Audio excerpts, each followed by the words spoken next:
विजापूर न्यूकार शुक्रारा MES महाविद्यालयात मराठी समाजशास्त्र परिषदेन भारतात पर्यटन विकास आणि चिंता या विशयाचेर 28वी राष्ट्रीय परिषद आयोजित केली। या सुवाळ्याक GTDCचे अध्यक्ष निलेश काब्राल, भारतीय समाजशास्त्र संस्थेची अध्यक्षा प्रोफेसर R इंदिरा हाजीर आशिल्ली। RDX गोवा खातीर जुवारीनगरच्यान John D'Silva. I remember those days, 10 years, 8 years back, when hotels in Goa, the star hotels or the hotels, mostly used to shut down in the months of June, July, August, September. It's because people never used to come to visit Goa. But today, I can proudly say that today the destination Goa has become a 365 days destination. And it is the efforts of all of us put together in promoting Goa.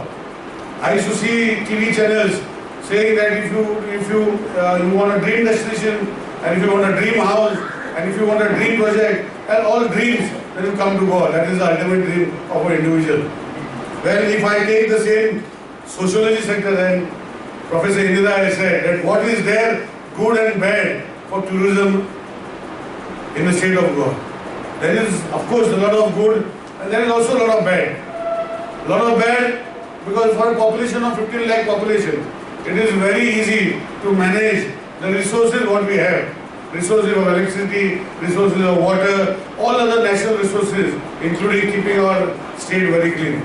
But when we have unprecedented tourists coming to us, why is it unprecedented? Because normally in the months of December and some months of January or some months of April, May, some months of June, July now also, we have extra people coming and it becomes a lot of problem for the state population because of traffic jams, and they start cursing the government. And the same people, if there are no tourists because who are dependent on the tourism, then they start cursing the government because we have not done enough to bring enough tourists. That about 15 or 20 years ago, when some departments of sociology wanted to introduce papers on tourism management, our own seniors and many were shocked. They said, what are you people doing? What has sociology got to do with tourism? Then they say this younger generation, relatively speaking, is taking the subject away from its, intended purposes. We talked about theory, we talked about so many other things. Now you people have started talking about tourism. Diluting the subject was a question that we used to encounter. Surely not, because sociology is a wonderful subject. And it has grown, by leaps and bounds in the last 30 years. And you all, as sociology teachers, as students, we all also are aware of a very disturbing trend that is happening in our discipline, that we are losing our ground in many places. The admissions have come down, to be very frank. I think this is an occasion where we should seriously think of this.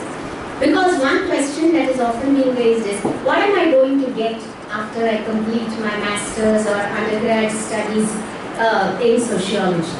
So it's now the time to branch off, to diversify, to look for those areas in our own discipline where we can locate our students, where we can learn, unlearn, and also we are able to contribute to a different dimension which probably they would not have thought of. Even the tourism industry for that matter, I don't think for a very long time thought of what sociology can do to them.